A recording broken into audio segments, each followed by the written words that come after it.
Welcome to Fails on the Trails. On this podcast, runners share their stories behind their DNF, did not finish, or DFL, dead freaking last, experiences. Our goal? To help you learn from what went wrong in a previous race so that everything can go right in your next race. I'm Justin Smith, proud owner of 13 DNFs, and I'm joined by Lisa Decker, and I have 17 DNFs. And I'm Nicole, and I have 5 DNFs. And together we are your DNF experts. So lace up your running shoes and come along for the ride as we unpack the stories, mistakes, and lessons learned from the fails on the trails. Well, welcome, Nicole. So today on Fails on the Trails, we have Nicole here with us. So I just want to get to know you first. What do you do when you're not running? So I'm currently an office manager, but I'm just finishing my doctorate degree, and I'm looking to be a teacher and a writer. Okay, it's awesome. And because you're getting close, when are you going to be done with this doctorate? Yes, less than 90 days now. Yes, that's exciting. And where are you from? I'm originally from Boston, Massachusetts, and currently I'm living in Austin, Texas. So from Boston to Austin. I think that should Yes. be a new book title or something. Yeah. How did you get into running? It's a funny story actually. My mom's boss was going to run the Boston Marathon, and she convinced me to get into running at least a little bit. She's like, "Just try a 5K. You're gonna love it. It's gonna be great." And so I'm like, "Okay, I guess I'll try." And the 5K took me probably close to an hour. I was miserable. It was raining. I had a bad time that day, but I finished. And then I took a little break from running for sure. Um, but yeah, a couple years later, I picked it back up and I haven't stopped since. So living in Boston, have you been to or ever run the Boston Marathon? Yes, actually, I've run it 6 times. I run with charity, of course, because I'm not fast. I run with Dana-Farber. It's cancer research, and there's no other race like Boston. I mean, it's amazing. That's awesome. That'd probably be the only road marathon I'd ever be interested in possibly doing. So that's impressive. Well, do Yeah, we want to go ahead and dive into your fails on the trails? yeah, definitely. Might as well. So I only have a few fails on the trails, and actually, because I'm very new to trail running. My first 10 years of running were road races, and so 2 of them, which were Boston marathons, actually, were DNFs for me. The first one was in 2012. It was unseasonably warm that day. Boston is pretty chilly compared to Texas, and we hadn't had a warm day at all. All of a sudden, race day comes and it's 80 degrees. I was dying. So at the halfway point, my dad gave me some watermelon, and I was just like, I don't know if I can finish this. This is getting a little too toasty for me. I think I dropped out at like mile 16, and What it was what marathon was this for you? How many were you into it? probably less than 10. Less than 10? Was this your first Boston or have you done Boston before? It was my first Boston, and so Oh I was no. so heartbroken, honestly. Yeah, but it was for safety. I didn't wanna, pass out and need to go to the hospital and get an IV for hydration, so I tried to play it Yeah. safe. Oh, yeah, when you don't have any chance to do any heat training and then all of a sudden it's like boom, the first hot weekend is a race day. It's always difficult to kind of navigate around that. Yeah. Did the race even start off good or because you said mile 16, what about when did you kind of hit that wall? Or when did you start feeling it? Um, yeah, I can't remember. It was just hot the whole time. I was not The I whole was not in a time. good place, not in a good way. But And that's okay. and for the listeners, when you DNF in a trail race, you sit at the aid station, hang out, and you can still have fun or whatever. And then eventually someone's shift comes to an end and then they drive you back to the start finish. So what does it even look like DNFing at like a marathon? Did you have to call for a ride or how'd that look? Yeah, actually, I did make it to an aid station and they had a bus pick us up. There were other people that also had heat problems. So there was a busload of us that made it back to the start together on. But yeah, it was really sad. And then so the following year, of course, 2013, I also DNF'd Boston. As you know, most runners know what happened that day. And so I got stopped and I was not allowed to finish the race. And so that was a devastating day for so many reasons. And Um, then before that stoppage, because the year mhm, before it was hot, was mhm. everything going right until that point, until the It craziness was, happened? it was so sad because I was ahead of schedule, I was feeling great, and then all of a sudden there were some murmurings going around and my mom had started calling me because I always run with my phone because you never know what's going to happen. And Mhm. she started calling me and then I couldn't call her back because they jammed all the phone lines. It was just a whole crazy situation that unfolded. And Wow. yeah, it was a crazy day. For those who And might be listening and not know, this is when the Boston Marathon bombings happened, were in 2013. Mhm. Very and sad day. and you yeah. And you went Boston to Boston, so that's like, did you have a DNF in between the two? No. Were you thinking like it's just not meant to be, or like what were the thoughts going through your head when it's just like, why is it just this race?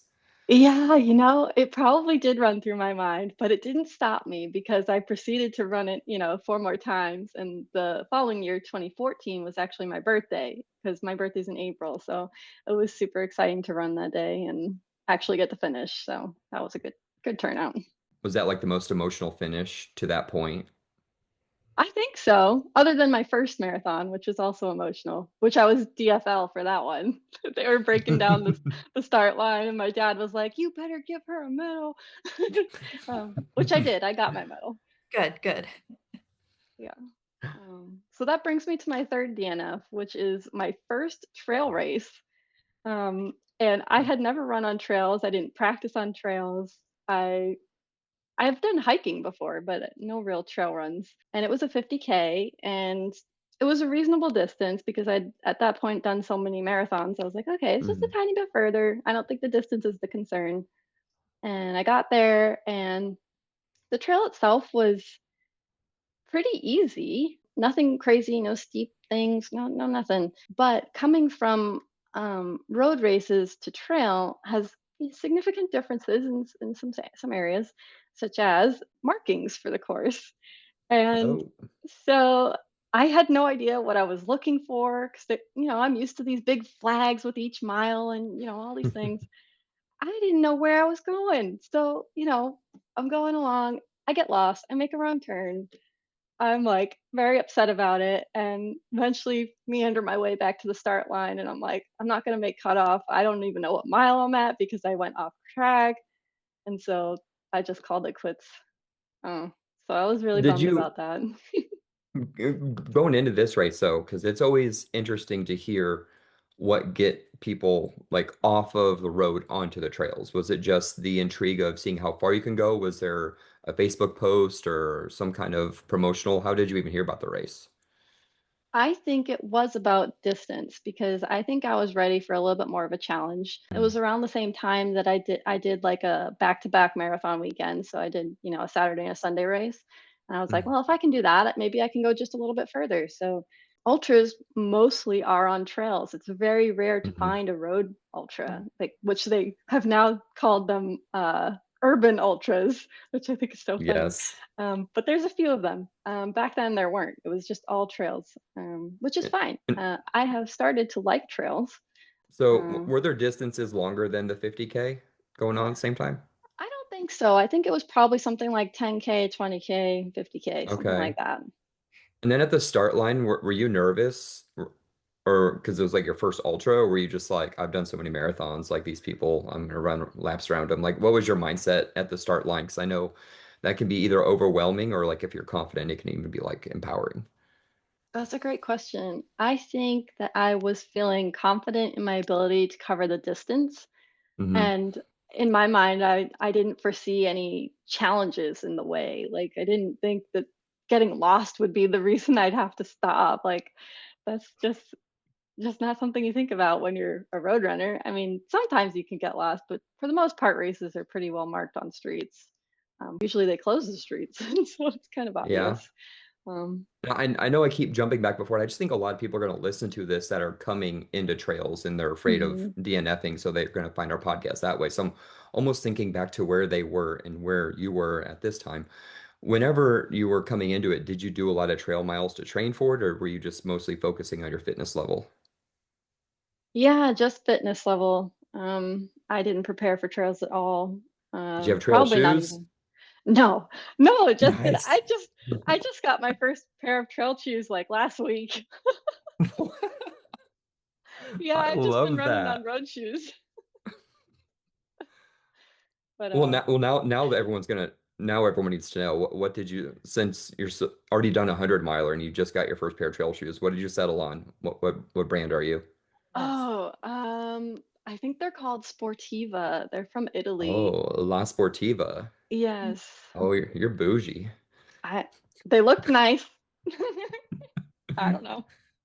I don't really know what I'm going for. I just know that like when I tried on Hoka and Ultra, I think they were just too wide for me. I didn't feel Hmm. stable. So um I don't know. This is what I haven't even run in them yet, so No, I'll I let you know mean, later. Yes, yeah, no, we're gonna that's pull a full recap and, synopsis on your new shoes when you get back, testing them out. Yes, I yes. will. Oh. So I'm gonna take you back to your Massachusetts DNF now. So you went the wrong way on the trail. Did you come back onto the trail and go the right way, or did you go back to the start line? I think I found my way back to the trail because it was some sort of like not a big loop, but like meandering loops. Like I'm not Okay. sure. I, Yeah, it I wasn't call them I really. call them paw prints, where there's like a giant loop, but there's loops on the Yes, loop. something like Okay. that. Okay. Now, So I did could you? see other people, I could hear other people, so I wasn't alone, but it was just Mhm. like the markings were on the trees where they just like painted a little line on the tree, like just a Mm. regular walking trail situation, right? It just wasn't very obvious to me. So there I go off in the woods. Did you make it to the aid station, or did you make it back to your car? I don't remember there being aid stations. I think it was just the main start Oh, finish. Yeah. So I think okay. And it was definitely multiple laps of the paw print. So I definitely and the funny thing is I had completed at least 2 laps already. So for me to get lost on the third lap, like some I don't know, something's wrong with me. I'm navigationally challenged. so you made it. Now, were you to the point where you were just so like embarrassed or frustrated you're done, or was it one of those things where you had to go do the lap again, or where was your mindset whenever it was time to just call it? I think I was very frustrated with myself. But I also am not, it was my first trail race, so I wasn't familiar with the protocols. Like, what do I even do? I just left. I don't even think I told them I was dropping out. Which you're not supposed to do, right? So, hopefully nobody went looking for me. Were Um, you, like, aware of the cutoffs and the time and kinda knew where you were? Like, you were already for sure you weren't going to finish, or you just got in your head, like, "I got off course too much, like, there's no way I'm gonna finish?" I think it was both. I think I was frustrated to the point where I was like, well, if I try it again, what if I just get lost again? I was beating myself up over it. And then, did you know anyone at the race, or were you the lone road runner showing up?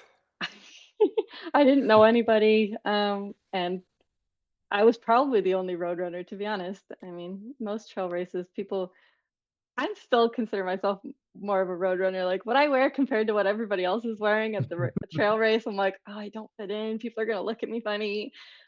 So yeah, I probably stuck out a little bit. I think for a trail race, I think it's more about not matching and not looking like you have your life together. I think if you show up and everything matches, that's when you almost stand out at a trail race. So if you're like a hot mess express, you totally fit in if that's the case for the trail scene. Whenever you DNF'd, that's always a interesting when someone comes from road to trail and they DNF their first trail race. After that, where you're like, trail's just not for me. I'm just a roadie. Absolutely. There were many years between that race and my next trail race.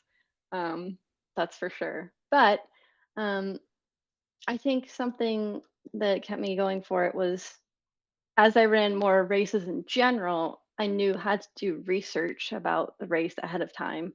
So, so now that I'm doing more trail races, I do a lot of research ahead of time watch videos if there's videos like the ones you post, Justin. Um, just try and do as much research as I can to see, like, is it an out and back? How obvious is the trail going to be? Am I going to get lost? What is the cutoff? All those details that really impact things, especially now that we're doing further distances. It's like, well, if I'm hallucinating at mile 80 and it's dark out, I need to know that I'm not going to go off into a swamp. Like, Yes. so um, for me, yeah, it was a deterrent for trails, but here I am. I love trails now, and I think trail running suits me better. I think the people are Yeah. nicer. They care less about time. I think road runners can be a little bit snooty. Um, Mhm. and people are always like, "Well, what was your time? How fast did you do it?" I'm like, "Well, I just did it for fun. Like, Did you I win? stopped. Yeah, I finished Yeah. and I took pictures and I had a great time and I had snacks. Like, what's the problem?" Yeah, whenever I started working for Outlaw, I did notice a lot of the shorter distance runners would come to me and start talking to me. They would talk about their splits and VO2 max, and I'm like, y'all, I can't do any kind of math at all. I have no idea what you're talking about. But that's why I almost like talking to people and asking and learning about that stuff because it's fascinating. That's the last thing I'm worried about is my splits at any point Right. in any race. But now I'm fascinated that you had the DNFs. You said I'm a roadie. I'm going back to the roads. What was it that brought you back to the trails again? Was it just enough time, or was there something that really caught your eye? I think the distance is what I was looking for again. I just wanted to go longer and further. I think trails are where that happens, and honestly, it's been life changing, and I love it. Were you in Massachusetts at this time still? No, no, Really? You were in tech? yeah, Nice. I'm from Texas, and I've been doing a lot of traveling to races, so it's not always Texas trails because Hmm. um, I just like to see other things and see other parts of the country. So I try and travel as much as I can. Yeah, and so now I have two other DNFs, right? They were very recent, very fresh on my mind.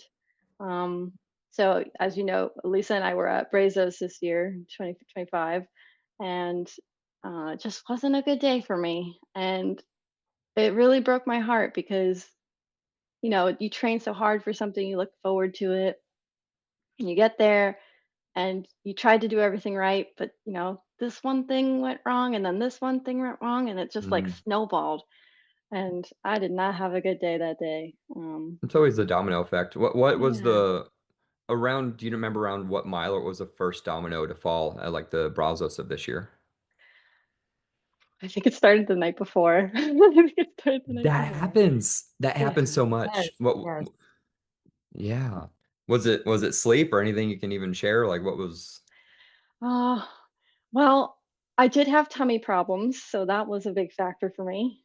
Um, and it just kind of went downhill from there. And you're not alone on that. I did a race in Vienna, Oklahoma, and there's this place called the Rusty Cantina. They have amazing tacos, and the race director's like, "Hey, we should get the taco sampler. It's one of every tacos." And so I did that, and it was 13 different tacos. It was the tuna taco, the chorizo taco, the shrimp taco, the beef taco, and the next day was a terrible time for me. And I think we kind of eat the same thing all the time because we know it. But then when we travel to a race, it's Mhm. almost like we just have to go eat somewhere else. And sometimes that can upset our stomach right before race day. And I've heard a lot of stories of people eating sushi and a lot of crazy stuff before race. I'm like, why would you? But I had the taco sampler, so I'm one to talk. Had a bad So, experience where I decided to have curry the day before a race. oh, Wasn't even thinking, and, yeah, I did not have a good it was a half marathon in San Antonio, and, I mean, I finished, but it was not a good time. so mark that down later for our lessons learned. Lessons learned. The meal we started out bad night before, didn't eat the right food. Do you remember like the next domino effects for the Brazos race? But that was Oh, kind of the deciding factor because, like, it wasn't getting better as the day went on, so it was kind of mhm. just like then I was pushing time limits, and then I was like, "Well, I could probably try one more loop, but if I fail that time cutoff, then the whole race is shot, so why do I wanna torture myself for another 20 miles?" Right? Now, so you DNF'd Brazos this year, but I want to Mhm. take you back to last year. We all met at Brazos and we're pushing through the night, and Nicole is wrecked. Your feet were hurting so bad, I and had we were tendonitis. tendinitis. I thought your leg was falling off. I didn't know what it was at the It time. hurt so And bad. Bad. Le- Lisa got us a pacer, and we're going back to the finish line, and we're all trying to sing songs. Nicole doesn't want to sing. She's just like, I hate everybody, I hate everything, just not feeling it. And I'm thinking to myself, okay, Nicole's race is over. Let's get her back to the finish line. I'm worried about her. And we get back to the finish line, and we had one more loop left, but I knew you were done. And I'm sitting there and I'm just trying to eat, and I didn't want to look at you because I knew if I looked at you, I would start crying because I really wanted you to finish, but I knew your race was just done. You were just completely wrecked. And then loop. Nap is what happens. We forced her to take a nap to, like, reset. Oh, You remember True. that? I don't. And that's what I'm trying to get to because all I know is that I got up and she's just like, all right, let's go. So I do you? did. I remember that. Yeah, I think the night loop, I had never run through the night before, right? That was my first overnight race. And I was so tired. I was just trying to like stick with you guys because you were having a great time. Like, if I fall behind, I'm gonna have to drop out. I'm not gonna make it. So I stuck with you guys, and I was just so tired. And I started getting a little loopy. And so yeah, so that necessitated the nap at the end of that loop. But I was still in pain when I woke up, but Mhm. I said, you know what? We have to finish this. So And So you carried Justin and I, like, for several miles that last mhm. week because him and I didn't sleep. We were eating and watching you and taking care of ourselves, and then all of a sudden you just, "Let's go," and we were like, "Okay, let's go. Let's get this over with," and you were just happy Miss Sunshine, so thank you for that. yeah, I don't know if that will Yeah. happen again, Lisa, because I think I was excited because it was my first 100, and I was like, yeah, this is so cool. The finish line Um, was in sight. Now, yeah, you know the part where I'm talking about where I thought you were done. In that moment, yes. did you also think you were done? Or I don't think so. I wasn't ready to give that's up. beautiful. I was I in love pain, that.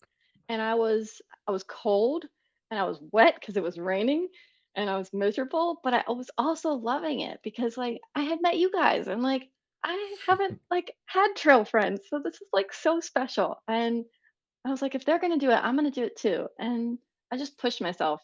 It hurt, and then I couldn't walk for 2 months after because of the tendonitis, but it was so worth it. And I do have a question about that race because when what kinda got you on my radar when I was like, "Okay, I need to know this chick." What made you decide the day before to hop up from the 100K to the 100 mile? Okay, so funny story about that. So there was a series of races that led me to this race. I That was my first year running a 50-mile race. That was my goal race for the year, and I nailed it. I like hit my time goal. I felt fine. I was like, I could run further. I can do this. And so I said, I'm going to sign up for some more races. So then I went down to Florida and I ran 100K like 2 weeks later. And then I was like, you know what? I can run 100 miles and I can at least try. And if I DNF, I understand that that's like something that could happen. And so I signed up originally for the Daytona 100, which is a road ultra. It's doesn't have any aid stations though, or it's like super uncrewed. And so if it was your first 100 miler, you had to bring somebody.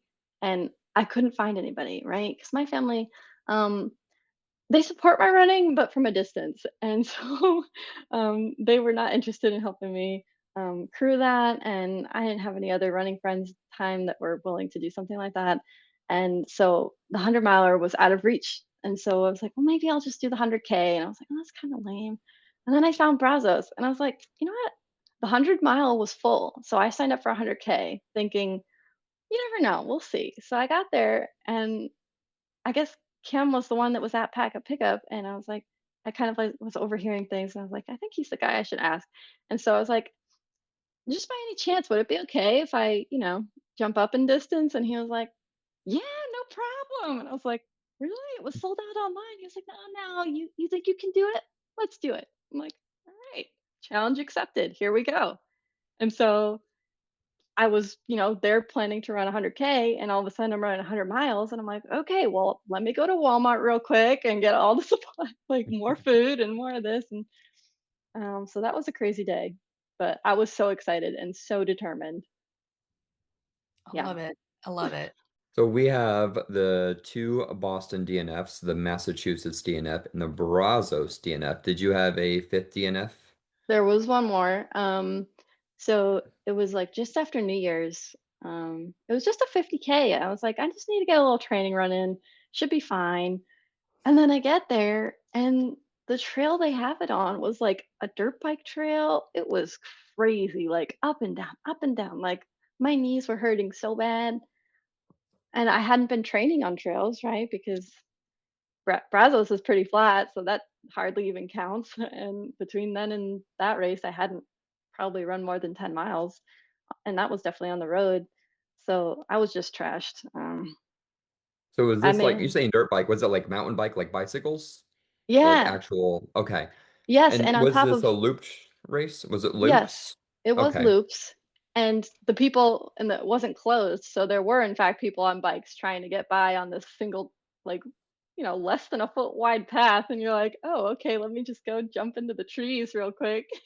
It was it was just it was rough. And I love how you say it's just a 50K, but it's still, I mean, it's you gotta always have to respect the distance on it. That's, Yeah. I mean, I did it's draw, all right. I DNF'd, but I still made it about a marathon distance, which is pretty good. And then were you against time or were you just not feeling it? I was running against time at that point. Yeah, because it wasn't a fast run. Like you can't how fast can you run up a 90-degree incline? I don't know. I can't. I don't know about you guys. Can't even run on flat ground. Yeah. So those are my 5 DNFs. But I think the part that I've struggled with is feeling um a sense of failure when you have to drop out, and it just it hurts emotionally, it hurts physically. You were looking forward to doing it and accomplishing something, and having to drop out is just such an emotional process for me. I don't know if it is for other people. Yeah. Uh, Um, so I've You know, struggled with that for sure. Do you have like a way that you cope after a DNF? Sign up for more races. I mean, who doesn't? what's funny about that is you beat yourself up and you're so upset that you DNF'd. And then you tell the people around you and they don't care at all. And you're like, no, like tell me I suck. Like agree with me that like I didn't do well. But no one cares because no one can even fathom going further than their turkey trot 5K. So in That's a true. way it is all in our head, but in a way we do this to prove to ourselves that we can do it and to prove to ourselves that we are capable of so much more. So then whenever we do come up short, it's easy for those limiting beliefs and those kind of like negative thoughts to come in, and that's what we're a lot of times fighting against. Before we go into the lessons learned, I do want to know, have you gone back and done a marathon since you went ultra and since you jumped on the trails? Yes, because I'm still trying to do 50 states, 50 marathons, so I'm still trying to knock those Ah, out. I've got about I think I've done more than 30 states, so I'm almost done. nice. Do you have like a big last state? This is the last one. I'm saving this for No, I don't think so. I think it's more about timing and, just making what it else is work. going on in life, yeah. Yeah. Is there like a marathon out there that because you've done Boston like all the times, but is there still another marathon where like I would actually want to check that one out to see what it's all about? I'm not sure, but I am looking forward to Alaska. I think that's gonna be beautiful. Probably make a little runcation out of that. Let me know when, girl. Yeah, you wanna come? That'll be Yes, fun. that might be my one and only road marathon. Let's do it. Okay. I don't even know if it's a road marathon, it might be I a don't trail know. It might marathon. not be. Are there roads in Alaska? Yes, I there are. don't know. I don't know. We'll figure it out. All right. Do we all want to jump into lessons learned? I think so. Let's do All it. right. So lessons learned. Nicole, you broke it all down, and Lisa and I were probably thinking as it was going along. So, thinking back on all the DNFs and the listeners listening, what are some of the lessons you think they should pick up from this episode that they can take into their races? I think prepare as much as you can. Um, if you have the opportunity to look at the course maps ahead of time and the elevation and choose your race wisely to your ability and what you're comfortable with. Um, and then also give yourself grace. And if it's not your day, it's not your day. I Nice. like yeah. Mhm. I think we all listen to the Happy Cast. I know Stephanie will go to the Facebook page of the place where she's going to run and say, "Can someone in this area come pace me?" Or, and she almost does like Mm. intel like that. I'm way too have too much social anxiety to reach out to anyone like that. But if you are not shy, that is something to do. You can stalk the local Facebook running page and see what the trail's all about, see what the community is all about, and make a friend before you even get to the race. Because I almost feel like some of the races where if you would have had a friend there, someone you would have known, and they would have been like, "Oh, girl, it's fine. You got off course. What's the distance on your watch say? Oh, you're good. Just do another loop. You got it." You were probably just one conversation away from erasing one of those DNFs. Yeah, that's a great idea. I think we all shared the prepare your pre-race meal. Yes. Or Yeah, be careful of what you're putting into your body. Even more than like the night before. Like a few days leading up to can definitely make or break your race. So really pay attention to your diet for maybe the week leading up to a big race for sure. Or maybe I like don't know. using when you're getting into the mindset of maybe wanting to quit or thinking you should quit. I've started to phone a friend.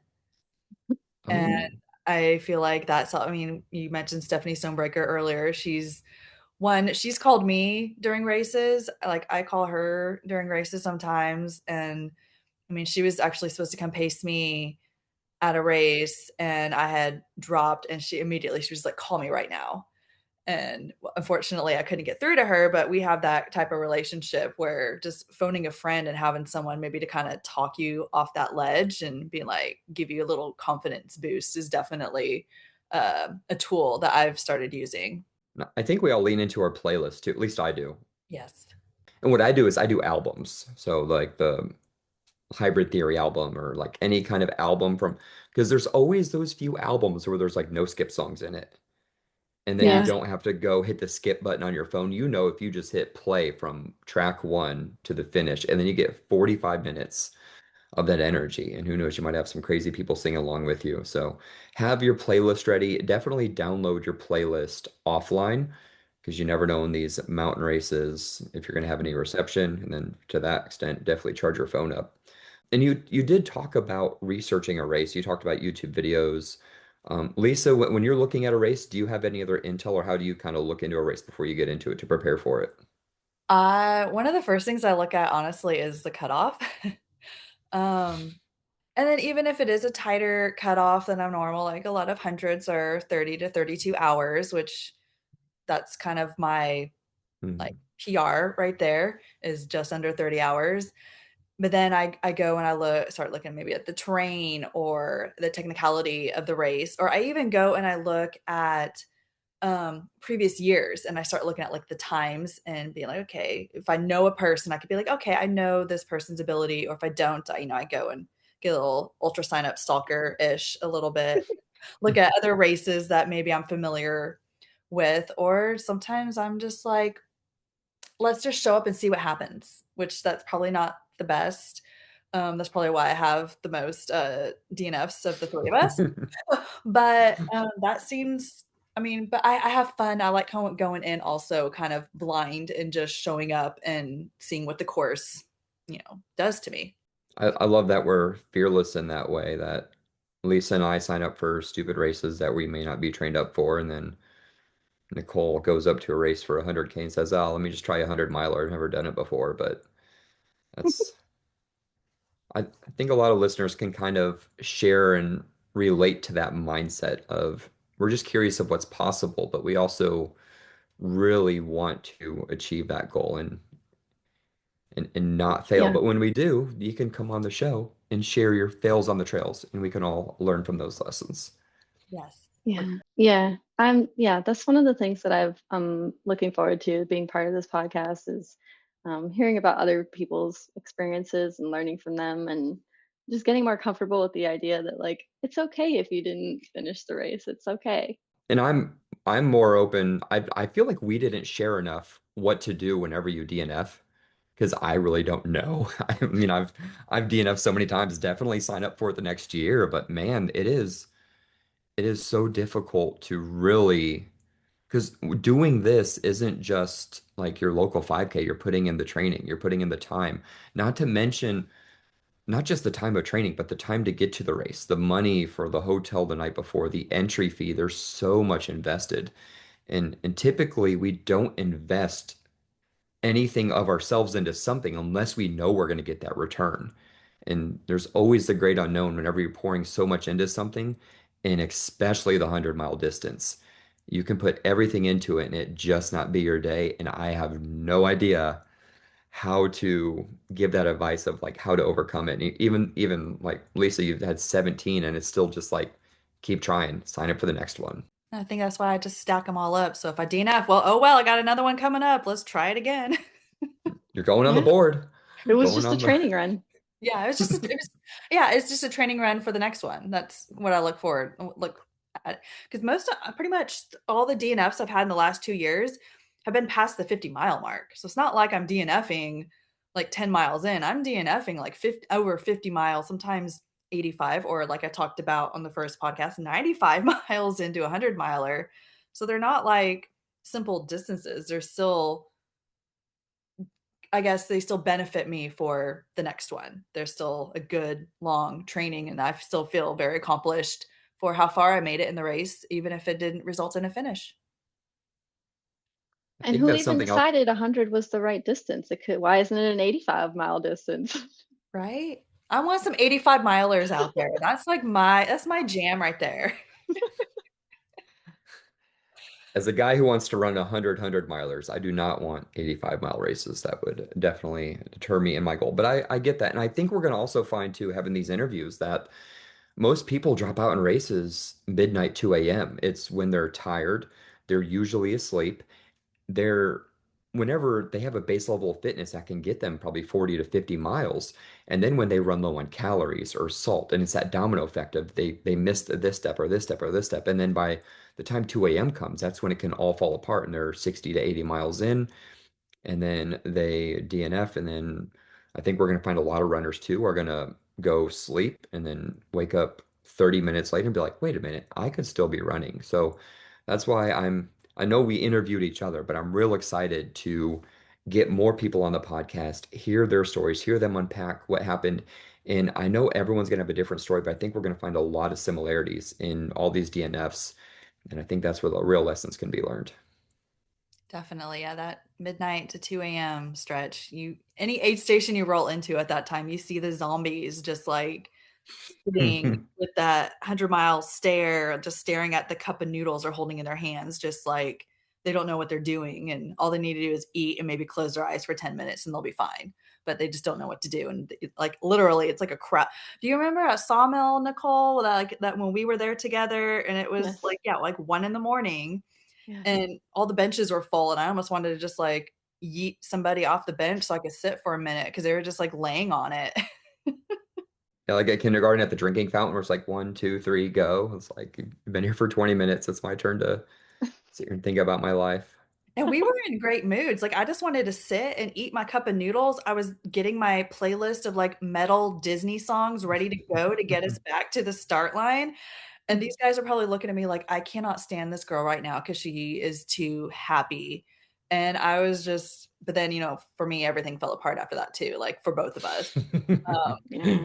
I was like, let's go. Like they're kind of like, their mood is not doing anything for my mood. So I wanted to just get in and out and away from the negative zombies that were like camping out at the aid station. Anything else you guys want to unpack? I have to have an important question, Nicole. What is your Uh-oh. go-to song that will get you to just power through anything? Ocean Avenue, Yellow Card. Yes. Oh, I was totally thinking it was going to be R. Kelly. I believe I can fly. I forgot about that. Oh, and for the listeners who are out of the loop, we were doing the Brazos and she was falling apart through the night and she didn't want to sing a song. And we said, what's one song you know every word to? And it was R. Kelly, I Believe I Can Fly. And so we are walking across the bridge of alligator Wait, infested waters. who picked the song? Was that it? You. What? Ew. Yes, that was all you. We said, what is one song you knew every word to? And it was R. Kelly, I Believe I Can Fly. We sang the song in its entirety. And then after the song concluded, we then told you everything R. Kelly has done in his Oh, criminal record. And you were like, I didn't know that. I would not have picked that song. I must have been sleepwalking. She was hallucinating. She It she was was great. hallucinating that she was flying or something. I don't know. She believed But she now we know. Now we know yellow Next card time. next time, not R. Kelly, yellow card. I will just play the whole album. It's fine. Ocean Avenue album. It is a good album. It is a great album. So note to self, next time we'll listen to the whole album together because I can sing the whole album. I have the album. I found all my CDs recently. It's great. Yay. All right. So if you would like to come on and share your fail from the trail, or just tell us what your favorite song is to listen to get you out of your downfall during a race, please email us at failsonthetrails@gmail.com or reach out to us on Facebook or Instagram. And until next Slide time, right into those DMs. slide into the DMs. I think you just finish on that, right? Just I slide think into. slide right into those DMs.